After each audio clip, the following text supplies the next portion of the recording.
주는 주의 힘으로 산을 세우시며 권능으로 띠를 띠시며 바다의 설렘과 물결의 흔들림과 만민의 소요까지 진정하시나이다. 땅끝에서 사는 자가 주의 징조를 두려워하나이다. 땅을 돌아보사 물을 대어 주시고 심히 윤택하게 하시는 하나님의 은혜 가운데 거할 수 있도록 우리 주님께서 주시는 아침 되는 것과 저녁 되는 것을 즐거워하게 하여 주옵소서. 하나님, 지난밤에도 주의 백성들 은혜 가운데 지키시고 복된 날 하나님의 전에서 하루를 열게 하시니 감사를 드립니다. 하나님 베푸실 은혜를 사모하며 주의 은혜 가운데 거하기를 원합니다. 오늘도 하나님의 말씀이 우리를 주장하여 주시고 우리 하나님께서 주시는 그 은혜의 깨달음과 지혜와 능력들로 하루를 살아가게 하여 주옵소서. 예수님 이름으로 기도하옵나이다. 아멘. 밤 11시 조금 넘어서 또 새벽 2시 넘어서 지진이 강하게 왔죠. 이런 때일수록 종말의 어떤 깨어있는 신앙 가지고 주님을 맞이할 준비를 해야 되겠는데요. 요즘에 힘들어하는 몇몇 지체들이 기도 부탁을 합니다. 하나님께서 흔들어 깨워주신다 이런 느낌이 드는데요. 우리 여러 성도님들 또 모든 교회들이 이 마지막 때 주님 오실 날이 심히 가까운 이 때를 준비하소 깨워서 준비할 수 있도록 우리 합심으로 함께 기도합니다. 내일은 주일입니다. 주일 예배를 사모하는 심령들이 있게 하여 달라고 예배를 준비하는 모든 준비하는 손길들 마음이 하나님을 향하여 중심을 다할 수 있도록 해달라고 특별히 어려운 환경 속에 영적으로 참으로 애타는 심령들이 있습니다. 중보기도를 부탁하고 그들 스스로가 하나님의 은혜가 필요함을 고백하고 있습니다. 그들에게 하나님의 소망이 하나님의 위로가 하나님의 은혜가 가득할 수 있도록 합심으로 우리 함께 중보하며 기도하겠습니다. 하나님 아버지 하나님의 은혜로 이 백성들이 하루하루 살고 있음을 고백합니다. 세상적으로는 환경과 또 기후 질병 여러 가지들이 우리 주님 심히 오실 날이 가까움을 고백합니다. 아버지 하나님 이런 징조를 볼수록 우리 모두가 깨어서 하나님 앞에 나가기를 원합니다. 늘 깨어서 하나님 앞에 기도하기를 원합니다. 하나님이여 주의 사랑을 입은 백성들 하나님의 구원을 입은 백성들 한결같이 깨어서 주님 앞에 기도하며 우리 하나님의 사명을 위하여 살아가는 저희들 되게 하여 주옵소서. 오늘 아니 내일 아침 당장 주님께서 오셔도 기쁨으로 주를 맞이할 수 있는 하나님의 백성들이 다 될 수 있도록 늘 깨어 기도하며 하나님의 사명을 향하여 힘차게 달려가는 주의 백성들이 되기를 간절히 원합니다. 특별히 영적으로 갈급해하는 백성들을 하나님 살펴주시고 우리 예배마다 그런 심령들이 다시 한번 하나님의 은혜를 의지하여 일어나기를 간절히 원합니다. 혹여라도 여러 가지 안주하거나 핑계를 대지 않도록 아버지 하나님 그들 마음 가운데 점점 신앙이 낙심하거나 또 퇴보하지 않도록 주님의 은혜가 함께하여 주시기를 간절히 원합니다. 신실하신 하나님 저들을 붙들어 주시옵소서. 모든 이름 위에 뛰어난 하나님의 이름과 하나님의 능력이 저들을 사로잡아 주시고 영원한 소망 가운데 항상 깨어 살아가게 하시기를 간절히 원하며 오늘도 또 내일도 예배 가운데 함께 하시는 신실하시고 감사하신 우리 주 예수님 이름으로 기도하옵나이다. 아멘. 예레미야 33장 14절입니다. 예레미야 33장 14절부터 26절 마지막 절까지 합독하시겠습니다. 14절부터 합독하십니다. 여호와의 말씀이니라. 보라 내가 이스라엘 집과 유다 집에 대하여 일러준 선한 말을 성취할 날이 이르리라. 그날 그때 내가 다윗에게 한 공의로운 가지가 나게 하리니 그가 이 땅의 정의와 공의를 실행할 것이라. 그날에 유다가 구원을 받겠고 예루살렘이 안전히 살 것이며 이 성은 여호와는 우리의 의라는 이름을 얻을 것이라. 여호와께서 이와 같이 말씀하시니라. 이스라엘 집의 왕위에 앉은 사람이 다윗에게 영원히 끊어지지 아니할 것이며 내 앞에서 번제를 드리며 소제를 사르며 다른 제사를 항상 드릴 레위 사람 제사장들도 끊어지지 아니하리라 하시니라. 여호와의 말씀이 예레미야에게 임하니라. 이르시되 여호와께서 이와 같이 말씀하시니라. 너희가 능히 낮에 대한 나의 언약과 밤에 대한 나의 언약을 깨뜨려 주야로 그때를 잃게 할 수 있을진데 내 종 다윗에게 세운 나의 언약도 깨뜨려 그에게 그의 자리에 앉아 다스릴 아들이 없게 할 수 있겠으며 내가 나를 섬기는 레위인 제사장에게 세운 언약도 파할 수 있으리라. 하늘의 만상은 셀 수 없으며 바다의 모래는 측량할 수 없나니 내가 그와 같이 내 종 다윗의 자손과 나를 섬기는 레위인을 번성하게 하리라 하시니라. 여호와의 말씀이 예레미야에게 임하니라. 이 백성이 말하기를 여호와께서 자기가 택하신 그들 중에 두 가게를 버리셨다 한 것을 내가 생각하지 아니하였느냐. 그들이 내 백성을 멸시하여 자기들 앞에서 나라로 인정하지 아니하도다. 여호와께서 이와 같이 말씀하시니라. 내가 주와 천지의 법칙을 내가 정하지 아니하였다면 야곱과 내 종 다윗의 자손을 버리고 다시는 다윗의 자손 중에서 아브라함과 이삭 야곱의 자손을 다스릴 자를 택하지 아니하리라. 내가 그 포로된 자를 돌아오게 하고 그를 불쌍히 여기리라. 아멘. 우리가 세상 살다 보면요, 공의와 정의 이런 것을 많이 찾잖아요. 그런데 여러분, 공의와 정의가 어떤 때 이루어지는지 한번 생각해 보셨나요? 네. 이 공의와 정의라는 것은 많이 가진 자가 양보하고 희생할 때 가능합니다. 그런데 이스라엘 주변 나라들 중에서 이 공의와 정의를 목표로 하는 나라는 아무도 없습니다. 세상 나라가 그런 나라가 없지요. 잘 되는 사람은 더 잘 되고 못 되는 사람은 더 못 되도록 내버려 두는 원리, 이런 게 경쟁 사회거든요. 뭐 그런 원리로 성공도 하고 실패도 하지요. 자본주의란 그런 겁니다. 자기가 잘해서 잘 사는 사람은 얼마든지 더 잘 살고 능력이 부족해서 못 사는 사람은 못 살아야 한다. 이게 원리죠. 그런데 모두가 잘 살려고 애쓰다 보면 어떻게 됩니까? 사회가 점점 부가 축적되는 거죠.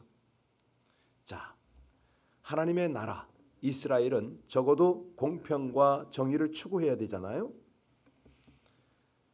그런데 이게 잘 사는 사람은 잘 살고 못 사는 사람은 점점 못 사네요. 그랬더니 무슨 일이 벌어집니까? 불만이 터져 나옵니다. 결국 이스라엘은 공평과 정의를 버리고 잘 사는 사람이 잘 사는 쪽으로 가게 된 것입니다. 그랬더니 나중에는 이스라엘이 바벨론이라는 거대한 삼각 파도를 만나서 침몰하고 맙니다. 이스라엘도 망하고 유다도 망했는데 무엇을 어떻게 해야 되느냐? 어떤 방법이 있을까요? 하나님의 방법이. 그래서 우리 하나님은 한 가지, 작은 가지가 나와서 이 땅에 공평과 정의를 실행할 것이다, 이런 말씀을 하십니다.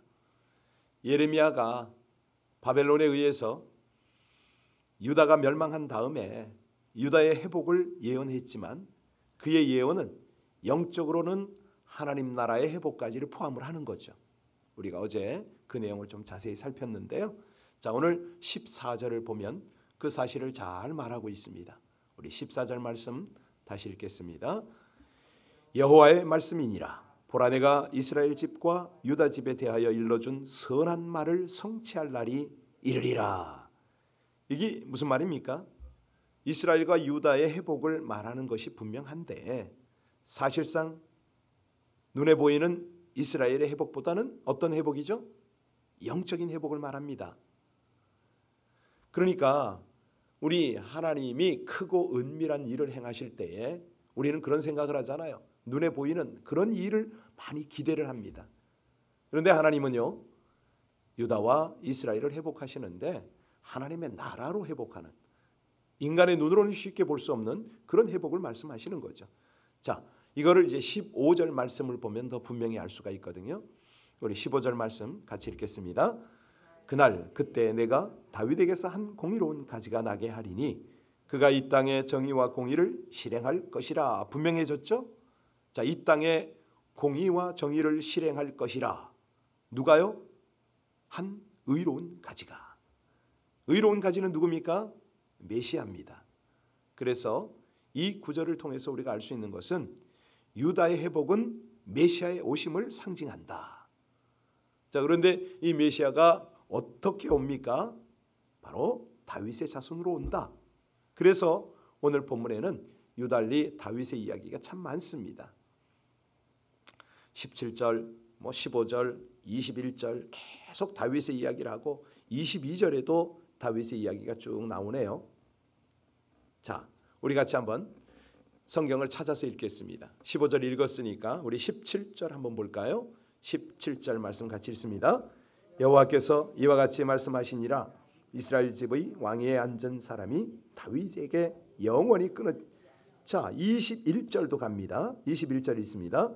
내 종 다윗에게 세운 나의 언약도 깨뜨려 그에게 그의 자리에 앉아 다스릴 아들이 없게 할 수 있겠으며 내가 나를 섬기는 레위인 제사장에게 세운 언약도 파할 수 없으리라. 22절도 봅니다.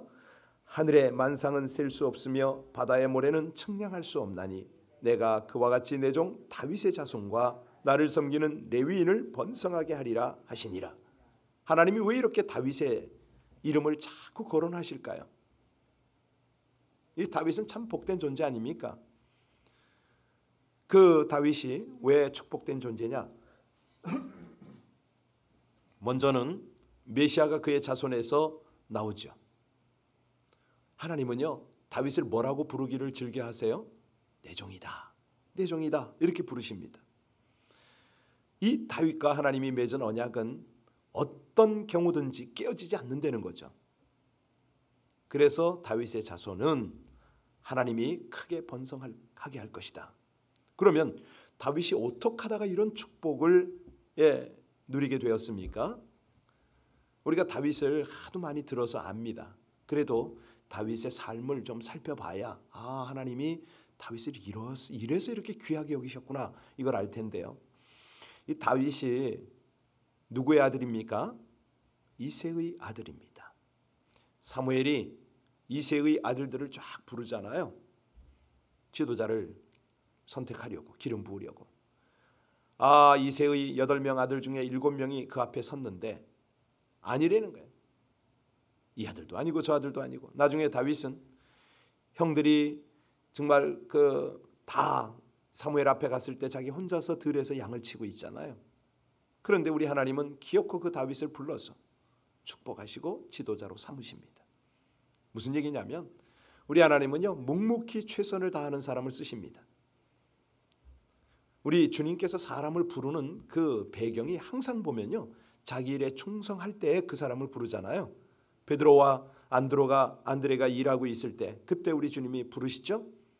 세리 마태가 세관에 앉아서 열심히 일하고 있을 때 주님이 부르십니다. 모세가 미디안 광야에서 양을 치고 있을 때 그를 부르시고요. 엘리사 역시 마찬가지. 12마리 소를 몰고 일하고 있을 때 그 엘리야의 부름을 받습니다. 롯이 열심히 들에서 이삭을 줍고 있을 때에 그녀는 사랑받고 선택되었습니다. 위대하거나 영특하거나 부자가 되지는 못해도 충성을 하는 걸 하나님 그렇게 원하세요. 하나님이나 사람이 가장 필요로 하는 사람은 역시 충성된 사람이잖아요. 재주 있고 학력 있고 기술 있고 머리 있지만 충성되지 않은 사람, 아무것도 없어도 정말 성실한 사람, 여러분들은 어떤 사람을 더 인정합니까? 물론 다 있으면 좋겠지만 역시 충성된 사람을 우리가 더 선호하죠. 하나님이 그런 사람을 쓰십니다. 그런데 이제 그 충성이 맹목적인 충성이면 안 되죠. 다윗은요, 어떻게 충성했냐면 하나님만을 바라보며 충성을 했습니다. 엄청난 고난 당했죠. 낙심 당했죠. 다윗의 가장 위대한 특징이 뭐냐면 절대 원망하지 않습니다. 불평하는 모습이 그에게는 보이질 않습니다. 그리고 나중에 왕이 되어서는 겸손을 잃지를 않습니다. 왜? 자기가 왕이 된 것이 하나님의 은혜임을 잘 알았기 때문이죠. 골리앗을 이길 때부터 그의 고백이 그렇잖아요.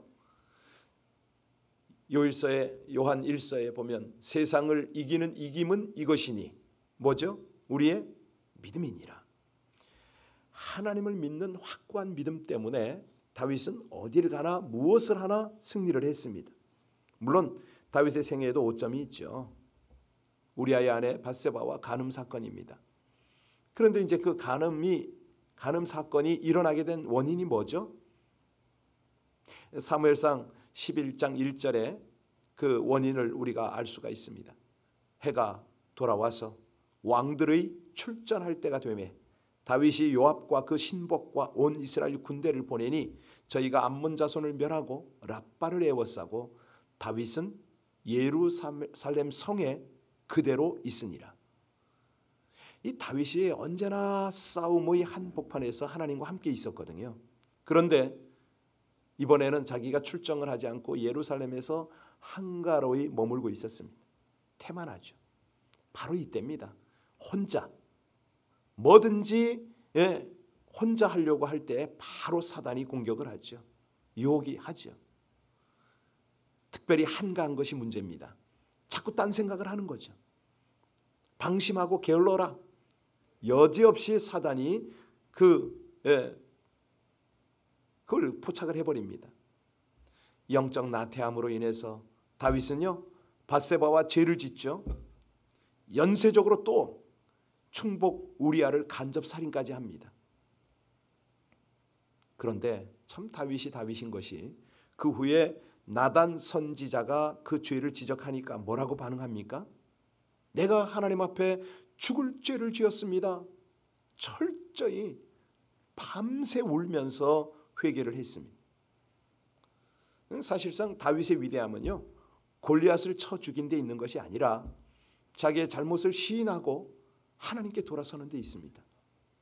사람이 완벽할 수가 없지요. 때로 잘못하고 실수하고 실패합니다. 그런데 그때마다 하나님 앞에 진실하게 돌아서면 반드시 하나님은 회복의 은총을 허락하신다. 여러분 이 다윗이요 사실은 얼마나 많은 공격을 받았습니까? 특별히 장인이고 왕인 사울로부터 얼마나 많은 죽음 이 살해 위협을 받았습니까? 그럼에도 불구하고 이 사울을요 몇 번씩이나 살려주잖아요. 아니 그 정도 원수라면 그가 사울이 죽으면 어떻게 해야 됩니까? 속이 시원해야 되잖아요. 그런데 다윗은 어찌하죠? 사울이 죽었을 때 얼마나 그를 위해서 애통해하며 울었는지 모릅니다. 사무엘 하를 보면요 아주 그가 권력이 강해지면서도 사울의 집안과 직접적 마찰을 피하기 위해서 얼마나 애를 쓰는 모습이 거기 나와요. 사실 이런 모습을 보면 언뜻 생각하기에 참 미련하다. 아니 사울이 그렇게 죽이려고 하는데 왜 그렇게 피해만 다닐까? 아니 결정적으로 죽일 수 있었는데도 왜 가만히 있었을까? 여러분 결과를 우리가 압니다. 그의 결과가 어떻습니까? 사울과 사울 집안 문제를 누가 처리하신다고요? 그랬더니 다윗은 뭘 얻습니까? 민심을 얻어요. 심지어 사울에게 속한 지파도 다윗이 얻어버립니다. 하나님은 이걸 원하시는 거 아닌가요? 만약 다윗이 직접 사울과 대적하려고 했다면 사울과의 싸움에서도 물론 승리할 수도 있겠어요. 그런데 오히려 그것 때문에 엄청난 부작용과 상처가 많이 났을 겁니다. 동족끼리 서로 죽였겠죠. 자, 이런 면에서 볼 때는 우리 하나님이 말씀하신 대로 자, 무엇으로 악을 이기라? 선으로 악을 이기라. 그러면 부작용이 없다는 겁니다. 여러분, 참으면 승리하는 줄로 믿으시기 바랍니다. 용서하면 얻는 것을 믿으시기 바랍니다. 인내하면 이기는 줄로 믿으시기 바랍니다. 악을 선으로 갚으면요 틀림없이 하나님이 갚아주세요. 다윗은 기름 부음을 받은 후에 8년 후에 사울이 죽었죠. 그런데 그 대부분의 기간은 사울로부터 쫓겨다녔습니다. 사울이 죽은 후에도 이 전체 이스라엘의 왕이 되기까지는 7년 반이나 걸렸습니다. 대략 15년이라는 고난의 세월을 보낸 거죠. 그 15년 동안 다윗이 한 게 뭐죠? 인내하고 용서하고 그러고 살았어요. 아니 이거 한계가 있을 법한데도 끝까지 참은 거예요. 그러니까 하나님께서 이 다윗을 내 종이라고 기억하시는 거죠. 예, 하나님의 인도를 그렇게 받으려고 애를 쓰니까 하나님이 다윗을 그렇게 예뻐하시는 거죠. 시편 37편에 보면 뭐라고 그러냐면 행악자를 인하여 불평하여 하지 말고 불의를 행하는 자는 투기하지 말지어다. 이 다윗 마음에는요, 악을 선으로 갚으려는 자세가 있었어요. 그러니까 승리하는 거죠. 여러분, 살다 보면 우리를 실망시키고 우리에게 아픔 주는 사람을 만나죠.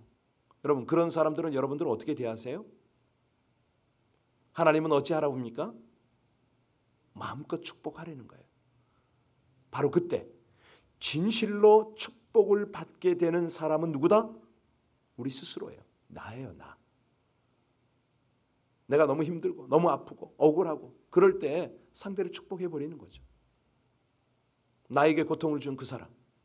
그러면 하나님은 그 머리 위에는, 그 사람 머리 위에는 숯불을 쌓지만은 축복은 나를 통해서 흘러간다는 거죠. 여러분, 이런 것들을 아는 사람은요, 사람을 잃지 않습니다. 예, 아니 하나님의 은혜가 떠나질 않습니다. 선으로 악을 갚으면, 예, 아니 악으로 선을 갚으면 반드시 져줍니다. 선으로 악을 갚으면요, 축복이 임하는 거죠. 그래서요, 우리를 실망시킨 사람이 보이는 것은 어떤 기회다? 와우, 하나님이 나를 축복하려는 기회다. 이거를 놓치면 안 된다는 거죠. 바로 축복을 해버리세요. 예. 자, 오늘 20절로 21절을 다시 볼 텐데요. 여기 보면은 다윗처럼 충성하는, 예, 믿음을 가진, 용서와 사랑이 넘친, 예, 이 다윗에게 주어진 하나님의 놀라운 은총과 축복. 20절, 21절 다시 읽겠습니다. 여호와께서 이와 같이 말씀하시니라. 너희가 능히 낮에 대한 나의 언약과 밤에 대한 나의 언약을 깨뜨려 주야로 그때를 잃게 할 수 있을진데 내 종 다윗에게 세운 나의 언약도 깨뜨려 그에게 그의 자리에 앉아 다스릴 아들이 없게 할 수 있겠으며 내가 나를 섬기는 레위인 제사장에게 세운 언약도 파할 수 있으리라. 무슨 말입니까? 하나님이 정하신 법칙은 누구도 깨뜨리지 못하잖아요. 특별히 자연 법칙. 하나님께서 낮과 밤을 이제 언약을 하셨어요. 만약에 이게 깨진다면요, 세상 종말이죠. 이 세상의 마지막 순간까지 낮과 밤은 계속될 겁니다. 마찬가지입니다. 우리 하나님의 말씀에 순종해서 사는 백성들은요, 이 세상 마지막 날까지 특별한 보호를 받습니다. 이 세상의 악한 자들이 아무리 공격하려고 해도, 예, 하나님의 보호막이 항상 함께하는 거예요. 눈에 보이지 않는 그 보호막이 있어요. 오늘 우리가 가장 두려운 것이 우리는 어쩔 수 없는 이 나라의 백성이고 이 사회의 일원인데 만약 이 나라가 하나님 앞에 죄를 많이 범하면 우리도 망하는 것 아닐까 이런 생각 들잖아요. 자, 우리 하나님이 이 세상을 붙드시면서 인간의 그 어떤 욕심과 분노대로 망하지 않게 하시는 이유가 뭘까? 하나님이 인간이 하는 대로 그냥 내버려 둘 때가 참 많잖아요. 그죠? 왜 그렇습니까? 그 인간은 저절로 스스로 망합니다. 그냥 내비두는 거예요. 신학적으로는 이걸 이제 유기라, 버려둔다 이렇게 말씀을 하시는데, 예, 그러나 이 믿는 사람들은 하나님이 어찌합니까? 철저히 간섭을 하시죠. 계속 때를 따라 말씀하시고. 자, 우리는 참으로 이런 하나님을 섬기는데 너무 부족한 것밖에 없습니다. 다른 사람들처럼 정욕과 탐욕으로 살 때도 있습니다. 그런데도요, 우리 하나님이 말씀을 붙들고 살기만 하면 좋은 것을 주시잖아요. 24절 볼까요? 자, 24절 말씀 같이 읽겠습니다. 이 백성이 말하기를 여호와께서 자기가 택하신 그들 중에 두 가게를 버리셨다 한 것을 내가 생각하지 아니하느냐? 그들이 내 백성을 멸시하여 자기들 앞에서 나라로 인정하지 아니하도다. 아마도 백성이라는 것은 여기 바벨론 같은 악한 나라를 말하는 것 같죠? 그들은 모두 나라가 한번 망하면서 다시 회복되지 못했어요. 그러니까 이스라엘과 유다도 그러겠지 이런 생각을 한 거예요. 그런데 하나님의 백성에게는 뭐가 있습니까? 연단이라는 것이 있어요. 예, 그들은 한번 망하면 다 끝나지만 하나님의 백성들은요, 연단을 통해서 다시 회복이 되고 그러고 나서 더 큰 역할을 하는 거죠. 놀라운 것은 그 많은 포로 중에서 이 이스라엘 유다 백성은 다시 돌아오잖아요. 그 이유가 뭡니까? 하나님의 말씀을 믿었기 때문에, 그 말씀을 붙들었기 때문에. 우리 하나님의 말씀은 무한한 생명력이 있어서 어느 시든지 누구든지 믿기만 하면 그 언약이 그대로 이루어지는 줄로 믿습니다. 그래서 우린 변함없는 언약이라고 그래요. 온전한 회복을 이루는 약속의 언약이라고 우리는 그렇게 믿음으로 고백을 하는 겁니다. 근데 고백만 하면 안 되죠. 다윗처럼 그렇게 살아드릴 때 하나님의 언약은 우리를 통해서 이루어지는 줄로 믿으시기 바랍니다. 기도하시겠습니다. 반드시 성취하시는 약속, 정의와 공의로 온전한 회복의 통치를 이루시는 우리 하나님을 찬양합니다. 죄로 인하여 손상된 피조물을 버리지 아니하시고 자격 없는 대상을 끝까지 품으며 새로운 기회를 주시는 놀라운 사랑의 언약을 의지하오니 자비와 긍휼로 온전한 회복의 길로 인도하여 주시옵소서. 하나님의 공의와 대속의 사랑을 확증한 예수 그리스도를 의지하여 영원한 하나님의 나라 새 하늘과 새 땅을 소망하며 그의 합당한 예배자의 삶을 힘쓰므로 우리 하나님께 영광을 돌리고 하나님의 약속이 온전히 이루어지는 인생을 살게 하여 주시옵소서. 예수님 이름으로 기도하옵나이다. 아멘. 너희는 내가 명하는 대로 행하면 나의 좋은 친구라, 이런 말씀을 하셨잖아요. 우리가 그분 의지하고 그분 사모하면 우리 기도를 들으십니다. 응답하여 주십니다. 이 새벽에 함께 기도하겠습니다. 여러 가지 기도 제목이 있을 텐데 그래도 빠지지 않고 하나님 앞에 간구해야 될 것이 다윗과 같은 이런 영성을 달라고 기도하시고요. 내일 주일입니다. 주일을 맞이하는 온전한 예배자의 삶을 허락해달라고 기도해 주시고 이 땅에 어려움을 당하고 있는 교회와 성도들이 바른 신앙생활할 수 있도록 중보해 주시길 부탁합니다. 우리 여러 산불이 지금 조금씩 잡히고 있는데 공기가 맑아지죠. 우리의 기도를 받으시는 하나님께서 하나님의 거룩한 나라 하나님의 뜻을 펼치고 계십니다. 믿음으로 감사로 합심으로 기도하겠습니다. 아버지 하나님 감사합니다. 찬양합니다. 오늘 아침도 다윗을 통해서 다시 한번 우리의 신앙생활을 점검하여 주시고 교훈하여 주시고 인도하여 주심을 감사를 드립니다. 오 아버지 하나님, 우리 주님을 더욱 가까이 하는 주님의 친구처럼 그렇게 살아가기를 간절히 원합니다. 우리 하나님께 인정을 받으며 하나님의 이끄심을 받으며 신실하신 하나님의 언약을 따라 살아가는 저희들 되기를 간절히 원합니다. 아버지 하나님, 은혜를 베풀어 주시옵소서. 인실하시고 감사하신 우리 주여, 모든 것이 온전히 우리 주님께 있음을 고백합니다. 하나님 주장하여 주시고 우리 아버지 하나님이 기뻐하시고 하나님의 영광을 받으시는 놀라운 은혜가 있게 하여 주시기를 간절히 원합니다. 하나님, 이 새벽에 기도가 깊어지기를 원합니다. 주의 성령을 쫓아 우리 하나님 앞에 간구로 기도하며 아버지 하나님이 받으실 만한 아름다운 중보의 간구로 하나님의 나라를 또 아버지 하나님의 역사를 동참하는 동역의 은혜도 허락하여 주시옵소서. 내일 복된 주일을 준비하는 귀한 하나님의 백성들, 저들의 모든 삶이 아름다운 예배자의 삶이 되어지고 우리 하나님 앞에 살아있는 예배, 온전히 연락되는 예배, 그 예배를 위하여 온 성도와 모든 교회들이 잘 준비하는 오늘이 되게 하여 주시옵소서. 주님을 찬양